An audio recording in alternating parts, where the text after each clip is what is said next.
بسم اللہ الرحمن الرحیم رب اشرح لی صدری ویسر لی امری واحلل عقدۃ من لسانی یفقہوا قولی۔ پیج 62 پر غسل، وضو اور تیمم۔ غسل جنابت کا طریقہ۔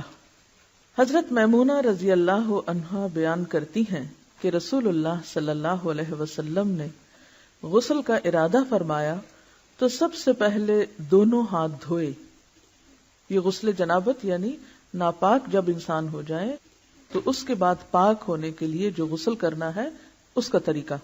تو آپ صلی اللہ علیہ وسلم نے سب سے پہلے اپنے ہاتھ دھوئے۔ ہاتھ کیوں دھوئے؟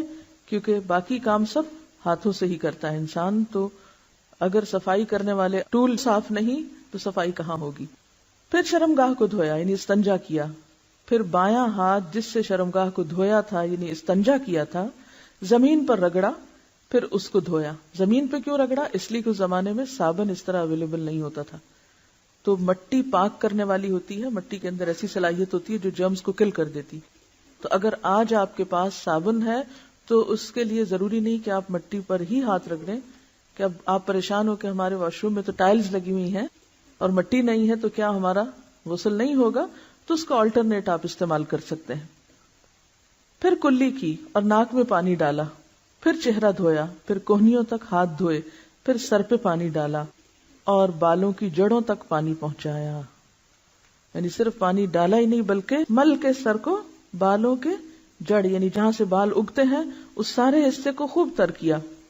3 بار سر پر پانی ڈالا، پھر تمام بدن پر پانی ڈالا، یعنی پہلے سر پہ 3 بار ڈال کے اس کو سارا دھو ڈالا، پھر پورے جسم پر پانی ڈالا۔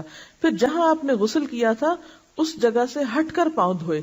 تو اس کا مطلب ہے کہ باقی وضو آپ نے شروع میں کر لیا اور پاؤں دھونے کا عمل بالکل آخر میں کیا۔ حافظ ابن حجر رحمۃ اللہ علیہ فرماتے ہیں کسی حدیث میں غسل جنابت کا وضو کرتے وقت سر کے مسے کا ذکر نہیں۔ کیوں؟ اس لیے کہ سر دھو جو لیا جاتا ہے۔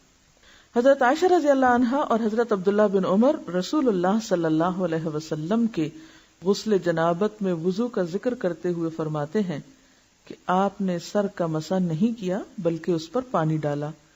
امام نسائی نے اس حدیث پر یہ باب باندھا ہے جنابت کے وضو میں سر کے مسح کو ترک کرنا۔ امام ابو داؤد فرماتے ہیں میں نے امام احمد سے سوال کیا کہ جنبی جب غسل سے قبل وضو کرے تو کیا سر کا مسح بھی کرے؟ جنبی یعنی جس کو حالت جنابت لاحق ہوئی ہے، ناپاک ہے، جب غسل سے قبل وضو کرے تو کیا سر کا بھی مسح کرے؟ آپ نے فرمایا وہ مسح کس لیے کرے جبکہ وہ اپنے سر پر پانی ڈالے گا۔ حضرت عائشہ رضی اللہ تعالی عنہا نے کہا میں اور رسول اللہ صلی اللہ علیہ وسلم ایک برتن سے نہاتے اور دونوں اس سے چلو بھر بھر کر لیتے تھے۔ یعنی آج کے دور میں تو آپ کے پاس مگ ہیں اور بہت سی سہولتیں ہیں، تو اس دور میں چلو سے پانی لے کر اپنے اوپر ڈال لیتے تھے۔ اس سے کیا پتہ چلتا ہے کہ اللہ نے انسان کو عقل دی ہے، انسان تدبیر کرے۔ اب آپ کو مثلا نہانے کی ضرورت ہے، آپ واش روم میں گئے ہیں، کہیں مسافر ہیں، وہاں صرف پانی کی بالٹی تو ہے لیکن پانی نکالنے والی کوئی چیز نہیں، تو آپ روتے ہوئے باہر آ جائیں کہ میں تو آج غسل ہی نہیں کر سکتی کیونکہ مگا ہی نہیں ہے۔ تو آپ صلی اللہ علیہ وسلم کا طریقہ دیکھیے کہ چلو بھر کے ایک ہاتھ سے یا لب بھر کے 2 ہاتھوں سے ڈال کے غسل کر لیتے۔ غسل پردے میں کرنا چاہیے۔ غسل جنابت کا وضو کافی ہے۔ حضرت عائشہ رضی اللہ تعالی عنہا سے روایت ہے کہ رسول اللہ صلی اللہ علیہ وسلم غسل جنابت کے بعد وضو نہیں کرتے تھے۔ یعنی غسل جنابت میں جو وضو ہو جاتا ہے شروع میں جو آپ کرتے تھے، جس کے پاؤں بالکل آخر میں دھوتے تھے، اسی وضو سے نماز پڑھ لیتے تھے۔ بہت سے لوگوں کو یہ کنفیوژن ہے کہ جناب ہم اگر سر سے دوپٹہ اتار دیں تو کیا ہمارا وضو باقی رہے گا، ہے نا؟ یہ بہت ایک خلش سی دل میں لوگوں کی ہوتی ہے۔ تو یہاں پر تو دوپٹہ کیا لباس بھی نہیں ہے، یعنی بے لباس وضو کیا گیا ہے اور وہی وضو کافی سمجھا گیا ہے، بعد میں دوبارہ وضو کی بھی ضرورت نہیں۔ دیگر غسل جنابت کے بعد ان احوال کا ذکر کیا جاتا ہے جن میں غسل کرنا واجب، مسنون یا مستحب ہے۔ جمعہ کے دن غسل۔ حضرت ابن عمر رضی اللہ تعالی عنہ سے روایت ہے کہ رسول اللہ صلی اللہ علیہ وسلم نے فرمایا اذا جاء احدكم الجمعة فليغتسل جب تم میں سے کوئی شخص نماز جمعہ کے لیے آئے تو اسے غسل کرنا چاہیے۔ حضرت ابو ہریرہ رضی اللہ عنہ سے روایت ہے کہ رسول اللہ صلی اللہ علیہ وسلم نے فرمایا، ہر مسلمان پر حق ہے کہ ہفتے میں ایک دن جمعہ کو غسل کرے، اس میں اپنا سر دھوئے اور اپنا بدن دھوئے۔